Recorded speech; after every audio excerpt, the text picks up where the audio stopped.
Today we're going to be working on a GE model. This is a regular top load and the model number is on the display. Welcome to DIY Repair Now. Read all the warnings, and during this video you will see one or more of these icons to help you do this repair safe. The problem that we having with this model is that it's overfilling. So we're gonna take the front panel off like so. It has two clips. This snaps in place.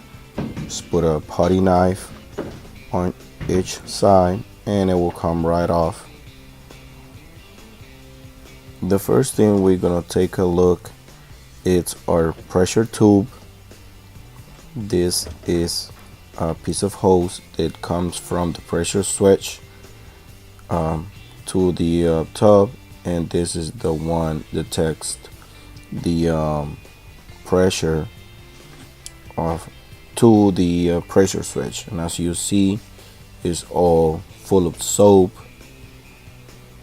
and it's all dirty, so it needs to be cleaned. Just use a piece of hanger, a piece of metal wire or anything just to get it clean, or you can replace it if you wanted to, but if you just clean it, it will start working back again. Now on this repair, I also decide to replace the pressure switch and clean the pressure tube, due to the fact that this washer is on the second floor and I just wanted to be on the safe side. Now the complaint was that the water was overfilling in the tub, so basically the water was almost reaching the top of the tub. The reason why it doesn't fill up all the way is because it has an overfill pipe, so the water was going towards the overfill pipe and then it was going to the bottom of the washer. So if you have a problem that is filling up all the way to the top or overfilling water on the floor, just go ahead and check this pressure tube and this will probably solve your problem. Now another thing that you gotta look is that this model is very common that leaks on the top seal, but this is not the case. Now what we're gonna do is we're gonna remove the display panel to be able to get to the pressure switch. It's 3 screws, one on the left, one on the middle, and one on the right. Now here's the tricky part to be able to remove the display panel. Go ahead and after you remove all 3 screws, the panel will come loose and you have to move it to the right to be able to get it completely off, because it's a male to female connection right on the top panel of the washer. And when you're gonna put it back on, you do the same procedure. Just put it in the 3 slacks and then push it to the left and it will get back in place. You have to make sure don't force these tabs because they can break very easily.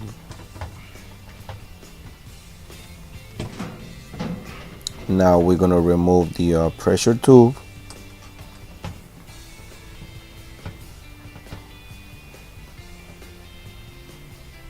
From the pressure switch.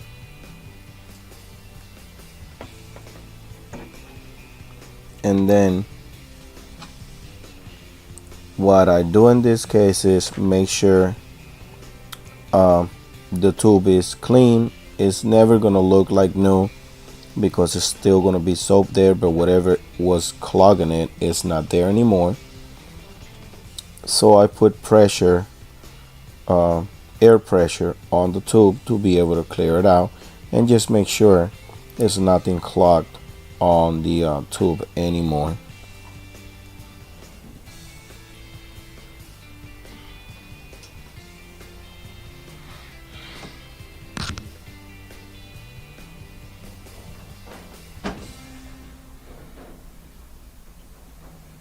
If you feel that it's still clogged, just keep cleaning it with the wire hanger or any metal wire that you have around the house.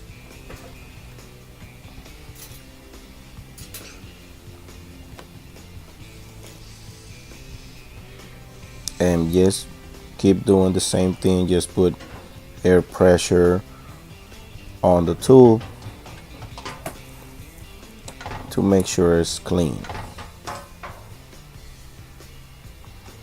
Now what we're gonna do is remove the pressure switch, and this pressure switch has a tab as well. This snaps in place, and it's very self-explanatory. You will see the connection on the panel where it snaps in place, and this is our new switch.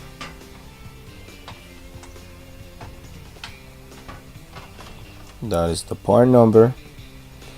If you clean the pipe and it doesn't take care your overfilling issue, then you can replace the pressure switch. Also, you have to make sure the pressure switch tube is not ripped or is any air getting in the tube, because that would create the same issue.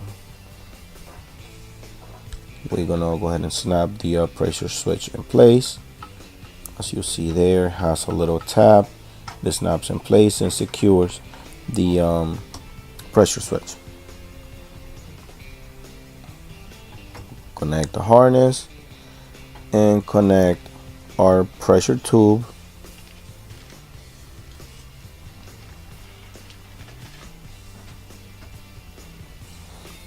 After I replace this pressure switch, I always put a strap on it, or zip tie, however you want to call it, to secure the tube, because sometimes after you replace it, it looks like it pans on the tube, and then it can come off, and we don't want that to happen. So the strap is just to make sure it's not going to come loose. Remember, you have to put the 3 pins in place and move it to the left to be able to put the panel back on. Make sure the switch works fine.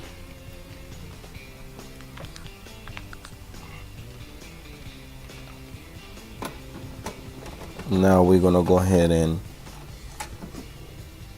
install the 3 screws back in the top panel.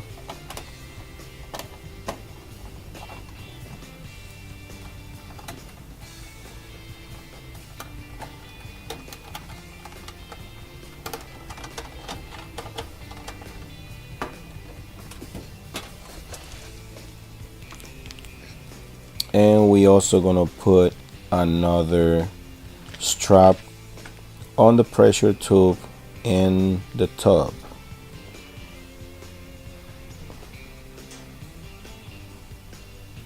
Now remember to use the same hanger, wire, or whatever you use to clean the tube, to do the same procedure on the tub, because it can get clogged as well.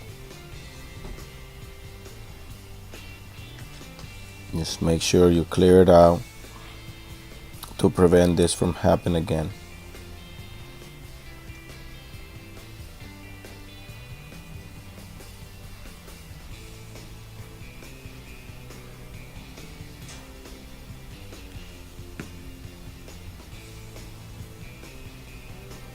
Just secure the tube with the this clamp, like it was, and just put the strap to secure the pressure tube on the top, like so.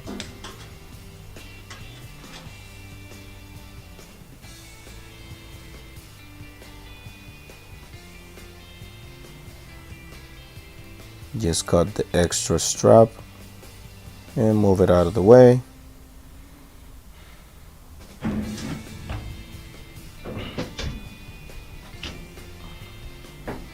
Now we put the front panel. Make sure you put it on the bottom, you put it right, and then make sure these two tabs it snaps in place when you put it on. Just remember, it also has some pins on the side that need to line up in place, because otherwise it will, you can force this piece. This is the pins that goes one on the bottom and one on the top. Those have to line up, and you will hear snap when it's already secure. Now you're gonna go ahead and plug in the washer, and we're gonna go ahead and test it out. Make sure our pressure switch is working fine and the tube is clean.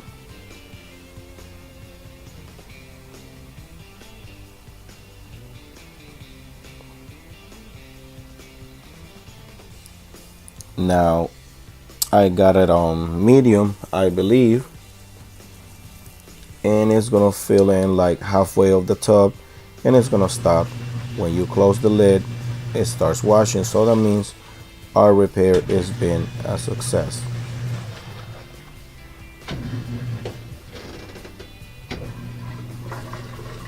And that's it for this video. Alright guys, if this video helped you in any way, you can show us appreciation by giving us a tip using the following options that you see on the screen. If you cannot provide with a tip, is another way to support this channel by just dropping off a comment in the comment section down below. Subscribe to our channel, give us a thumbs up, and turn on the bell to receive notifications. Thanks for watching.